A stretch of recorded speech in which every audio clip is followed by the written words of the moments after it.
All right, so we're going to start getting into sort of the meat of thermodynamics, and we're going to start with the first law. All right, and simply put, the first law of thermodynamics is, an observation that this quantity that we call energy is conserved. Now, what does that mean? I mean, you've probably heard this stated that energy can be, converted from one form to another, but can't be destroyed, created nor destroyed. And that's one way of putting it. But a more effective way is to say something along the lines of that the energy of a system can only change if energy crosses the boundary. So energy has to cross the boundary in one way or another, either coming in or leaving, in order for energy to change. So a restatement of the first law in mathematical form would be something like this: that the change in energy of the system equals the amount of energy coming in minus the amount of energy which left. All right. Now this is a pretty seems like a no-brainer, but you could have thought of ways, if energy were not conserved, that this could be violated. So this is a pretty powerful statement. All right. We can also, rather than talking about like a discrete change in energy, we can discuss a rate of change.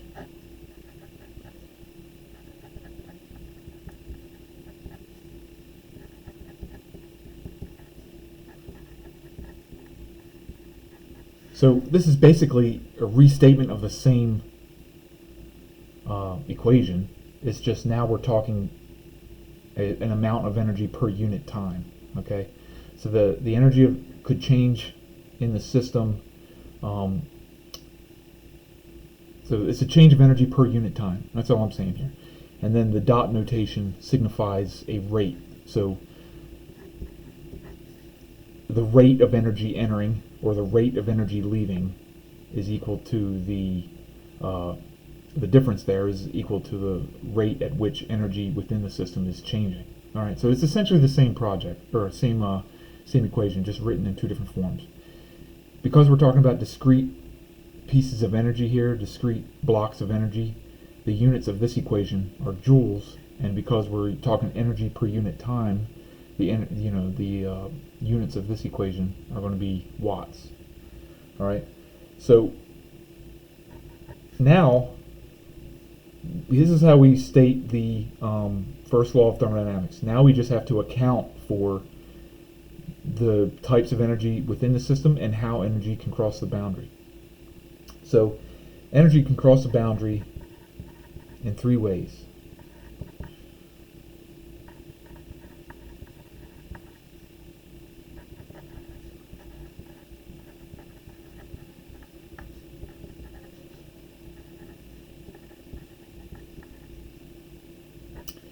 Heat, given the symbol Q, or if we're talking about in rate form, maybe Q dot. Work,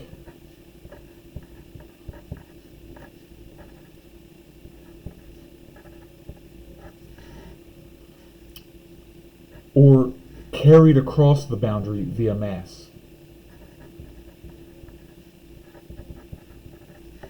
And so this is usually expressed in a per unit mass form. So energy carried via mass flow is going to be given by the mass flow rate, the rate at which mass is crossing the boundary, times this quantity theta. Okay, and then theta is really just the we're going to get into more details here later, but theta is just the energy per unit mass carried via mass flow. Okay, and then we'll be able to separate this into three different sort of components and and sum it up. So we're going to get into details as to how to quantify that later. All right. Now, the energy within the system. So we've discussed how energy can cross the boundary. It crosses via these three ways. Okay.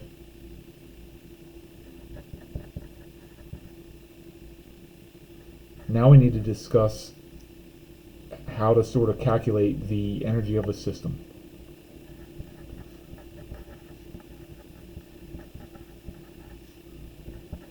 And it comes in three forms. So a lot of this is as far as we're concerned, okay? There may be deviations from this, but these are the only things that we're going to consider. All right, so like we're not talking about nuclear energy or chemical energy or anything like that. In a way we are, but we're not going to talk about those things explicitly, all right? So the energy of the system comes in three forms. It comes in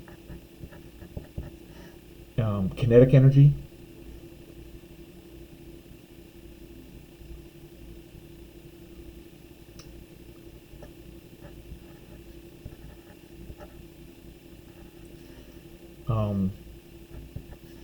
where we have the kinetic energy is going to be equal to 1/2 times the mass of the system times the velocity of the system squared, okay?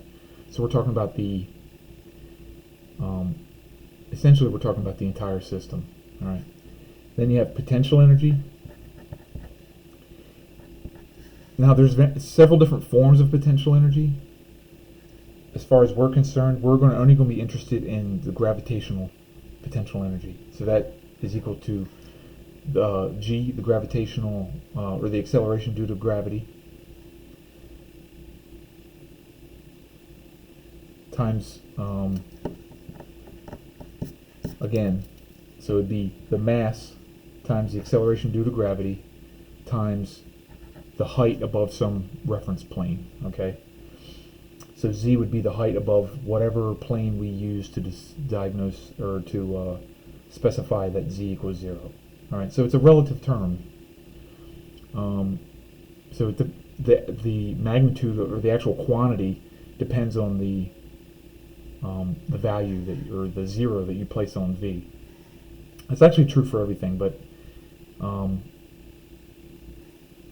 as we'll see, we're only going to be interested in changes. So ultimately, the only thing that shows up of any importance would be the change in this elevation. All right. So the fact that this thing, the absolute quantity at a given time, is dependent on how we define the 0 for z, winds up not being important in the final formulation of what we're going to be doing. Then the last form that we're going to consider is internal energy.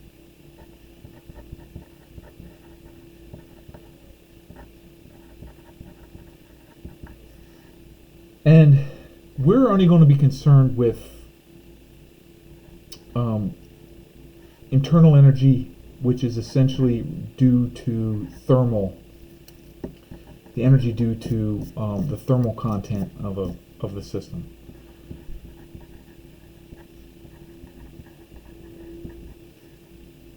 So this is as far as we are concerned.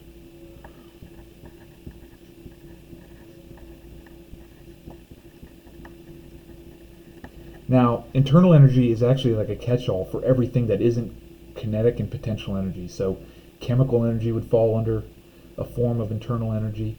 Nuclear energy would fall under this form. But as far as we're concerned, internal energy is the sort of the thermal energy contained within the system. So we have kinetic, potential, and internal energies. And it crosses the boundary either via heat, work, or mass. And now all we have to do is account for these things, figure out, plug them into our equation up here, and that's how we basically do first law analysis.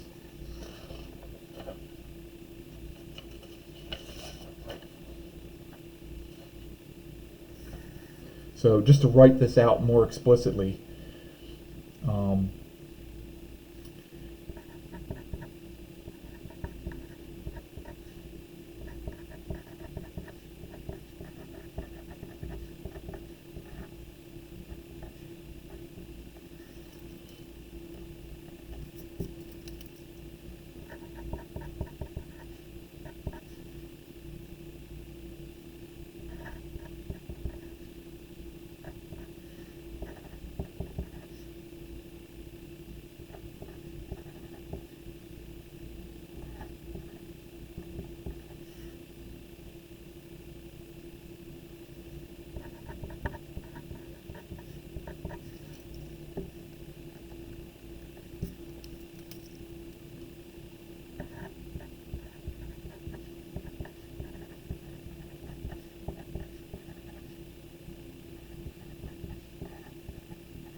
All right.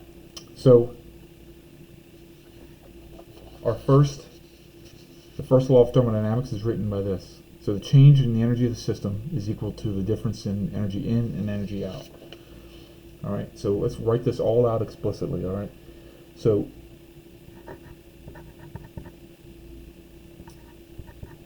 the change in the energy of the system is going to be equal to the change in the kinetic energy plus the change in the potential energy plus the change in the internal energy. All right, and that's got to be equal to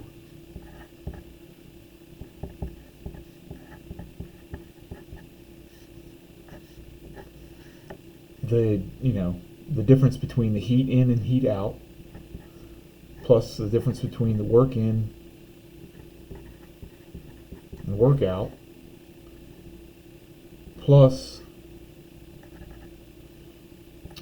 the energy crossing the boundary in the form of or being carried with mass.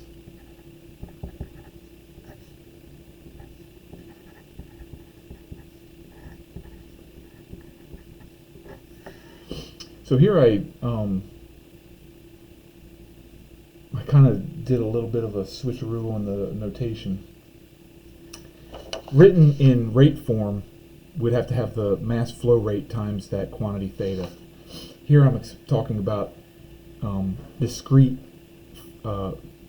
pieces of energy, discrete quantities of energy. So the amount of mass carried in had a certain amount of energy per unit mass.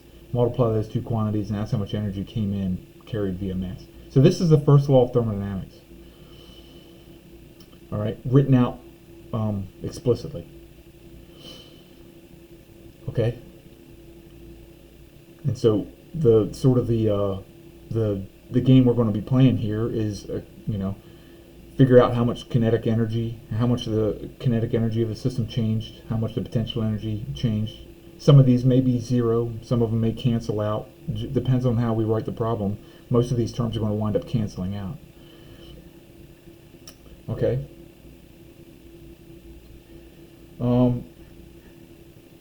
So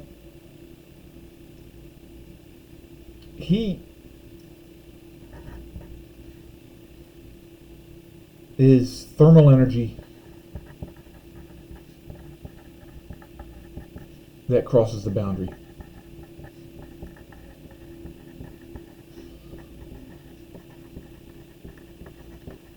So it's just thermal energy crossing a boundary. That's what heat is, okay? Work comes in many forms, all right? So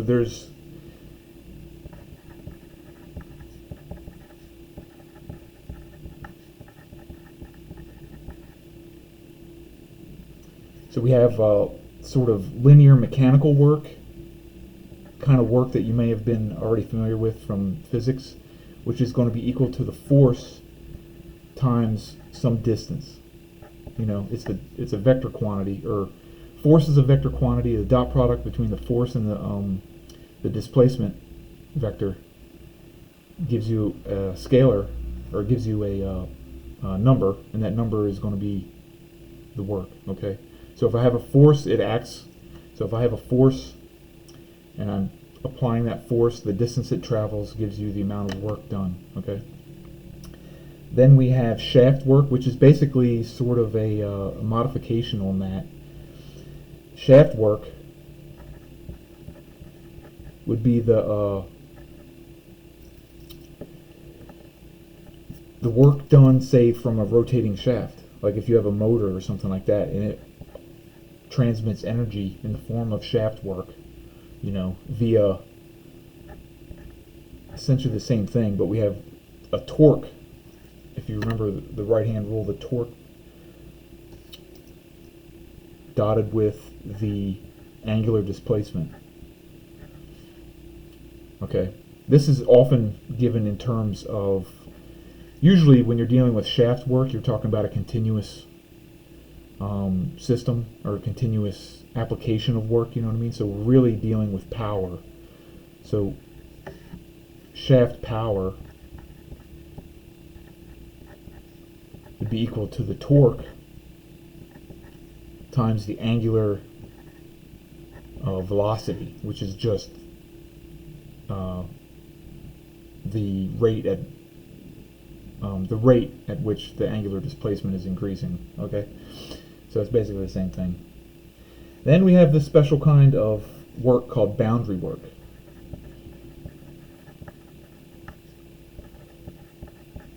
And that is really the same thing as linear work, but we have to modify it somewhat because we're talking about something a little bit more general. All right, so if, say, I have this is just an example, but this just to illustrate the point. I have a piston. All right, so here, the contents of the piston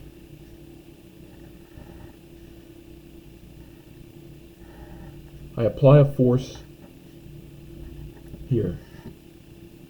Okay, this piston has a certain area. All right.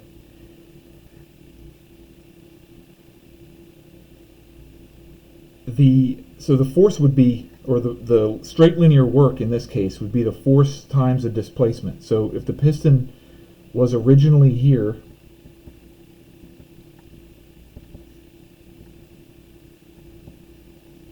and it gets displaced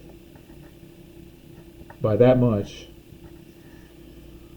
work would be equal to the force times the distance, right? Now, the force acting back on this piston, the force that you're working against, is going to be equal to the pressure times the area, right? So if I have the contents in here are going to respond by applying pressure to the inside face of this piston. Okay. Now, that pressure times the surface area of that piston head gives you the force. Okay. And that is multiplied by the distance. Okay.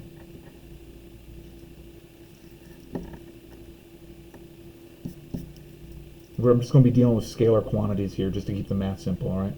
And so area times this displacement gives you the change in volume. So I have the pressure times the change in volume. Oops.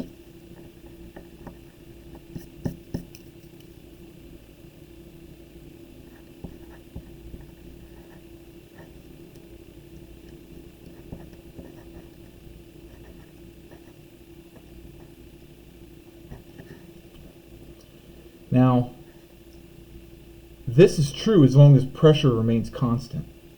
This is like the simplified version, as long as pressure remains constant. But as you can tell, you can kind of tell intuitively, as I compress this volume, that pressure is going to increase. If anybody's done anything like this, you'll see that that pressure increases as a function of how much you've squeezed this thing. So this isn't, strictly speaking, true. You have to account for the fact that as this volume is changing, that pressure is increasing.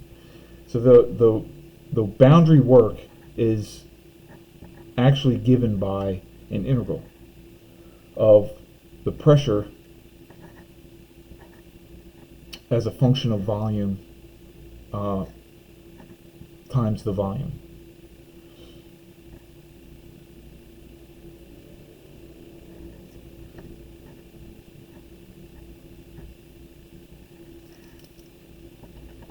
So I have to integrate this function.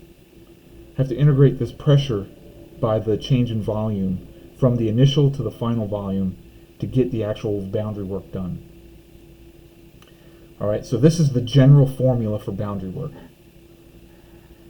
And even though I sort of illustrated it in the simple case of a piston cylinder device, this is true in general. So blowing up balloons, anytime that the boundary of a system is expanding or contracting, work is being done.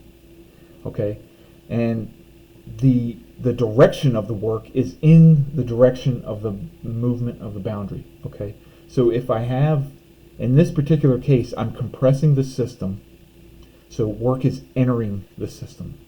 Where this is, we've illustrated the system that we're concerned with would be the the basically the contents within the piston cylinder device. So I am compressing the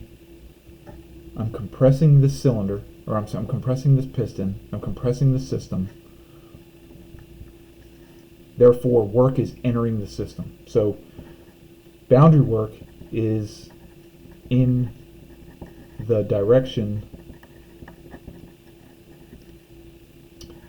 of the boundary movement. All right, so this is going to be important.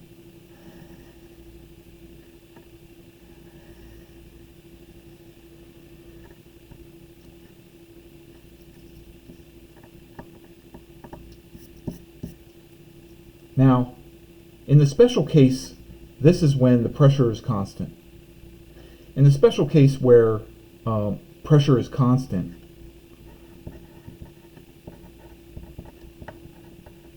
like you can set up your system such that the pressure remains constant by various means. We'll get into that. Then the integral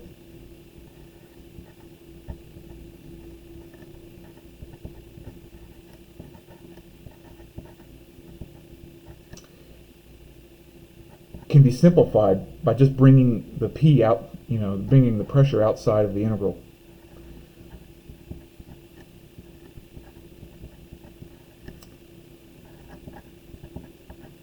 And that just simplifies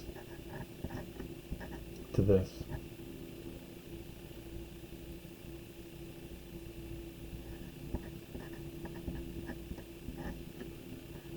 Okay.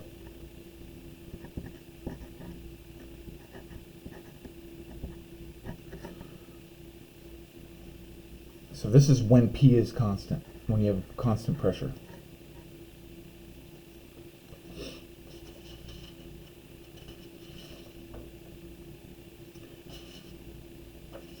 I guess one other form of work I'm going to go over, I'm getting kind of long on time, is electrical work.